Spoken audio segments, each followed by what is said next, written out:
Olá, meu nome é Jane Tomimori, sou professora titular do Departamento de Dermatologia aqui da Unifesp. Bom, vou contar um pouquinho da minha história, né? Eu nasci numa cidade pequena, mas próxima de São Paulo, Mogi das Cruzes, onde tinha muitos imigrantes de origem japonesa. Meus pais nasceram no Japão, né? São japoneses, e eu fui criada assim, numa família do interior. Sou filha única, na realidade, no meio de 2 abortos. E, bom, estudei sempre em escola pública nessa cidade pequena, né? Com vários amigos de origem oriental, por conta dessa colônia. E aí a gente fala, puxa, por que medicina? Né? Eu acho que foi um pouquinho inspiração da minha mãe. Por ser filha única, eu não tinha irmãos, né? Então, assim, ela falava, você está sozinha, você precisa tomar conta de si mesma, né? E medicina é algo que você sempre vai ter um emprego.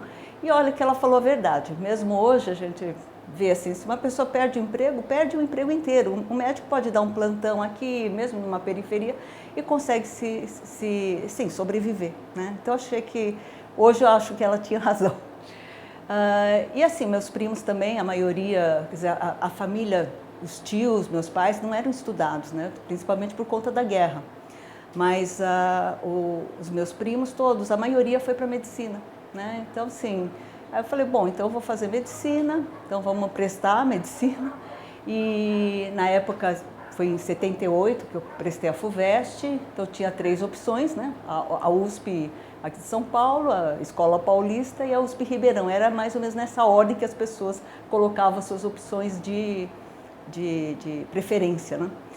E o que aconteceu? Eu entrei na segunda opção, Escola Paulista. Era um mistério, porque nenhum dos meus familiares tinha feito a Escola Paulista. Mas foi assim, sabe, uma grata surpresa para os meus pais, porque o meu médico da cidade, da minha cidadezinha, o Dr. Nelson Straub, era da primeira turma aqui da IPM.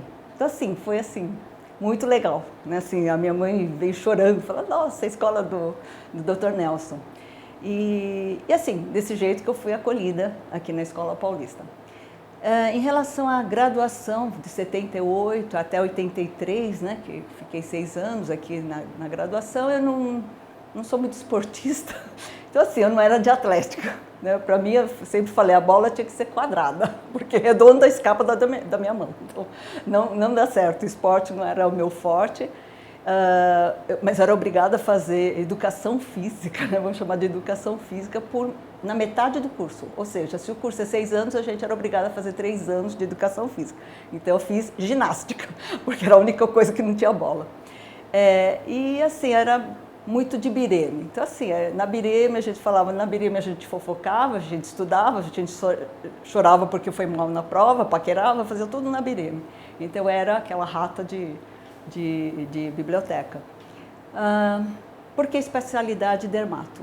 Né? Então, assim, eu tive um ótimo curso de dermato no 3º ano. A gente teve um curso de meio ano, era assim, maravilhoso. A gente via sábado, ver casos clínicos, e isso assim inspirou, né?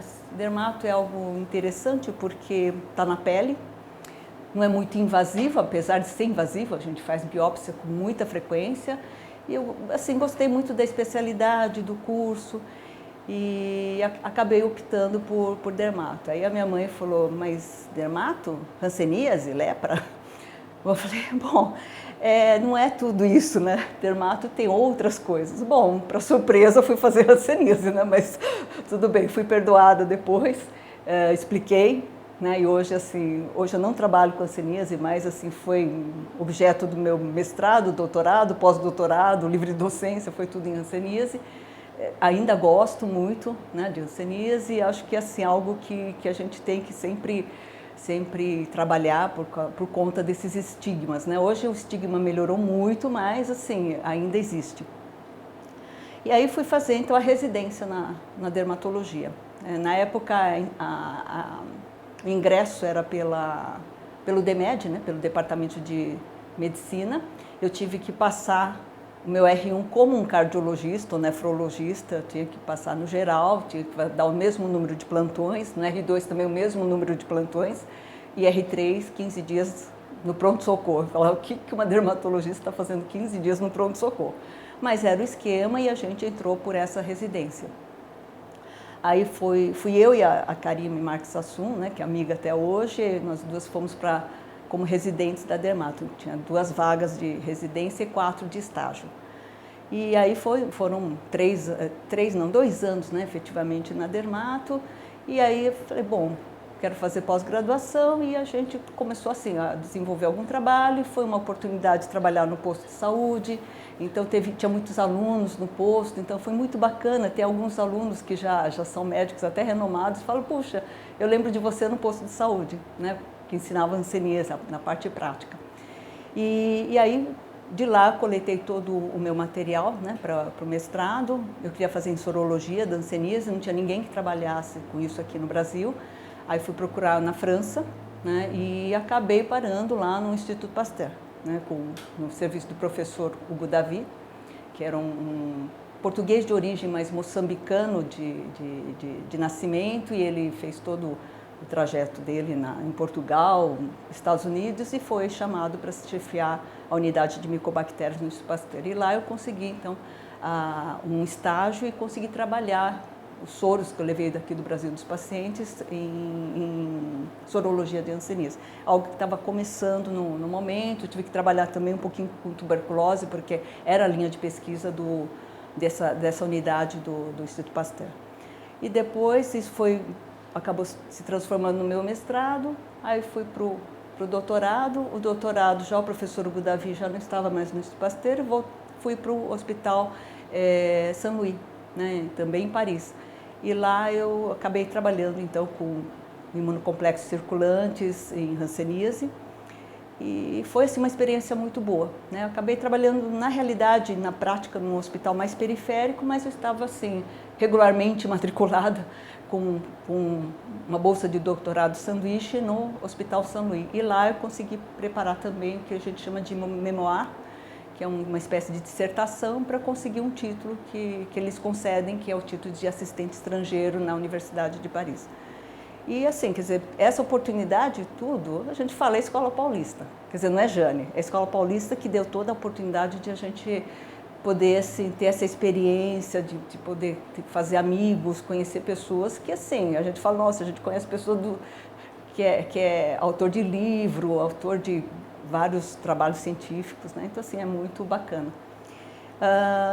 Pós-doc eu fui fazer na Universidade de Münster, na Alemanha. Fiquei 2 meses lá, também hanseníase, né? Então, assim, sempre foi também junto à instituição, e foi uma experiência muito boa, uma experiência de vida também bem interessante. A Escola Paulista de Medicina, assim, eu conheci na realidade, ex-marido, mas é um professor aqui da universidade, o professor Hélio Kichiro Yamashita, atualmente chefe do DDI, né, do Diagnóstico por Imagens. Ele é o pai da Nina, da minha filha. E, assim, quando fui para a Alemanha, eu estava grávida da minha filha, né, da Nina. A bolsa saiu quando já estava grávida, quer dizer, a gente submete um pedido de bolsa, submetia ao DAAD alemão, que é um órgão alemão que concede bolsas, né, junto com a CAPES. Aí saiu a bolsa e foi engraçado, porque eu falei, poxa, será que o consulado vai permitir uma grávida, 5º mês de gestação, ir para a Alemanha? O consulado falou, não, tudo bem, pode ir. Aí depois, você acha que o DAAD pergunta para o DAAD, não, pode ir, grávida, não tem problema. Bom, pergunta para a ginecologista, posso ir? Não, você está indo para o primeiro mundo. Eu falei, nossa, tá tudo assim, culminando para ir para eu fazer esse pós-doc, né? Aí liguei para o pai da criança, o meu ex-marido, que é o Hélio. Aí ele falou, não, eu não posso ir agora, mas arranja alguém para ir, tá? Falei, bom, então vou ter que arranjar alguém, porque se alguém era minha mãe. Aí liga para minha mãe, que não fala nenhuma língua, quer dizer, exceto japonês e português. E eu falei, mãe, 2 meses na Alemanha. Eu sei que você não fala inglês nem fala alemão. Tudo bem, você aguenta? Vou. E eu falei, nossa, minha mãe era aquela pessoa, assim, muito independente, mas sempre ela assim, tudo que decidia com meu pai. Quer dizer, eu falei, mas mãe é uma coisa importante, papai vai ter que lavar, passar, fazer comida, fazer tudo aqui em casa. Você não pode decidir sozinha, né? Não, eu vou. Falei, nossa, eu falei, então, tudo bem, então vamos. E foi assim, uma experiência muito boa ter ido com a minha mãe. Né? Assim, quer dizer, eu, grávida, bem grávida, com uma barriga enorme, de que até o meu supervisor de pós-doc falava, não, eu te empresto uma bicicleta. Eu falei, eu nunca andei de bicicleta, agora grávida vou andar de bicicleta. Não, vai de ônibus. Aí foi assim, foi desse jeito, tudo de ônibus. E assim, deu para aproveitar muito bem em 2 meses. Eu tive que fazer algo que era planejado para fazer em 6 meses. E assim, foi uma coisa muito especial, porque a minha mãe veio a falecer 4 meses depois. Então assim, a gente fala, nossa, era para acontecer. Tinha que ser desse jeito. E tudo isso assim, eu sempre falo, é consequência assim, dessa oportunidade que a gente tem de Escola Paulista. Né? Que mais que eu tenho de... Quer dizer, fui chefe já, estou chefe atualmente, já fui chefe anteriormente. Escola Paulista também abriu uma oportunidade de atuar em sociedades, né? Sociedade Brasileira de Dermato, de Hanseníase. Eu participei de comissão científica dessas sociedades, então assim, é uma coisa, é uma experiência muito boa fora, né? Seria extramuros. Já fui coordenadora de graduação, supervisora de residência, então assim, a minha passagem aqui na Escola Paulista, acho que foi assim, vamos dizer, muito rica. Né? Assim, eu agradeço muito essa oportunidade e a gente sente que é família. Isso aqui nós temos residentes de fora daqui da instituição e que falam, nossa, a gente foi tão bem acolhido, a gente sente que nós somos EPMs assim, há muito tempo, né? Então isso é muito bacana, isso a gente sente mesmo. E a grande oportunidade foi essa, né? Assim, eu tive a oportunidade de me profissionalizar, né? Tive consultório, hoje eu sou estou no regime de dedicação exclusiva, né? Fiz pós-graduação, né? Mestrado, doutorado, a livre docência, ter sido professora, trabalhei no NASF, né? Atendendo funcionários, trabalhei na triagem do hospital, triagem geral do hospital, fui técnica administrativa em ensino, depois deixei o cargo, fui ser professora, e assim, sabe, um mar de oportunidades, né? Assim, só talvez, lamento, talvez assim, eu não tenha um pique agora, com 63 anos, de fazer assim, alguma coisa assim, fora do meu departamento, mas assim, tem muita gente do meu departamento que trabalha no CEP, né, no Comitê de Ética, outros estão trabalhando na graduação, né, na coordenação da graduação. Então, assim, eu acho que cada um tem o seu perfil, né, e dentro do meu perfil, acho que eu consegui fazer o que eu gostaria de ter feito. Formar alunos é muito bom, tá? Não só graduação, residência, pós-graduação. Quando a gente vê um aluno nosso que é professor, eu tenho professor na UFES, professor na UFSCar, então assim, é muito gratificante a gente ver que a gente formou alguém que se tornou professor e está multiplicando talvez o ensinamento que seja mínimo aqui, adquirido aqui na instituição. Que mais? Acho que família. Família é algo assim que a gente fala, puxa, a Escola Paulista é a nossa segunda família.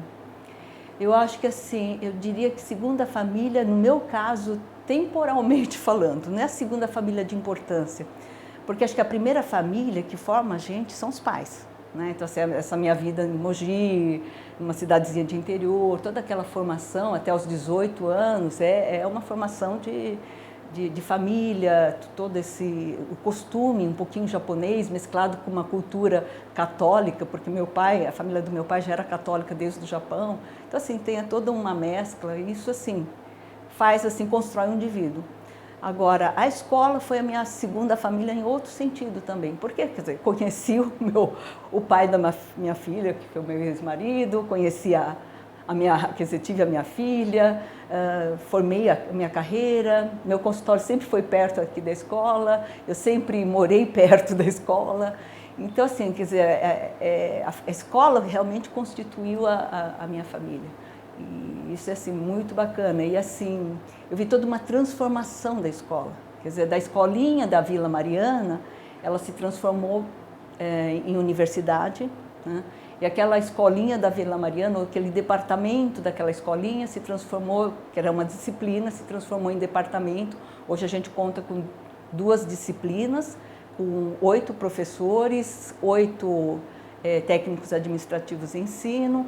Então, assim, sabe, o departamento cresceu, publica bastante, tá, assim, tem uma participação em sociedade. Então, a gente tem um dos professores, o Maureen Okihara, é atualmente o presidente da Sociedade Brasileira de Dermato. Então, assim, isso enucleou muito bem. Acho que isso que é o grande... Acho que a grande... vamos ver, uma coisa que assim toca a gente, né? Se a gente fala touché, isso toca e isso que mantém vivo esse amor pela EPM. Do que eu tenho talvez de alguma mensagem para os alunos é assim, realmente continuar amando a Escola Paulista de Medicina, sentir orgulho, não é só de intermédio, né? Assim, sentir orgulho de quando assim alguém da escola se sobressai, de repente recebe um Nobel de Medicina. Isso assim, sabe, é uma coisa assim que emociona muito bem. Eu vou até te contar uma história interessante assim de quando a gente vê, por exemplo, hoje na FAPESP, tá, um dos alunos, né, daqui da escola, né, então, assim, isso é ser muito bacana, quando é motivo de orgulho. E, assim, procurar, então, fazer o melhor. Assim, não só profissionalmente, não é só assim, vou me enriquecer sendo médico, não é isso. É, assim, se realizar completamente como médico. Isso é um recado para os alunos, tentar fazer a residência da Escola Paulista de Medicina, não desanimem, tem crise, tem momentos de crise, mas não desanimar. A Escola Paulista de Medicina ainda tem o que a gente chama de recursos humanos muito bom. O que eu daria de recado, talvez, para os médicos residentes, que fiquem incentivados a seguir em pesquisa. E pesquisa é uma coisa muito bacana. E não é pelo título, porque eu sou professor doutor, não é porque o seu currículo vai ficar bacana no Lattes, não é porque você pode colocar alguma coisa no LinkedIn, ou no Facebook, no Instagram, assim, não é isso, sabe? Assim, é todo o processo. Então o processo todo tem que ser prazeroso. No momento que você falou, puxa, eu tive a ideia, vou fazer uma revisão bibliográfica, puxa, ninguém fez, ou pouca gente fez isso.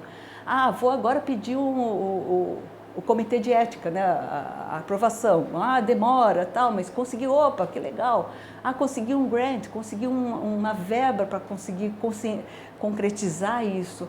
E, assim, todo o processo, sabe, estatística, não deu muito certo, mas, puxa, eu posso depreender tal coisa. Então, tudo isso é muito legal e tem que ser prazeroso, o processo todo, não é só o final. Assim, isso não é só o título de doutor, é todo o processo. Isso daí, se você fizer com amor, com carinho, com dedicação, é muito legal. Então, assim, claro, a gente gostaria que um aluno fosse nosso residente. Que o nosso residente, mesmo que não tenha sido aluno, seja o nosso pós-graduando. E que nossos pós-graduandos sejam os nossos professores para o futuro aqui e manter a Escola Paulista de Medicina. Bom, então, obrigada por ter me dado essa oportunidade de compartilhar um pouco da experiência, dessa vivência na Escola Paulista de Medicina. E espero ter sido útil, né, assim, incentivar os novos a continuar ainda lutando pela Escola Paulista de Medicina. Muito obrigada.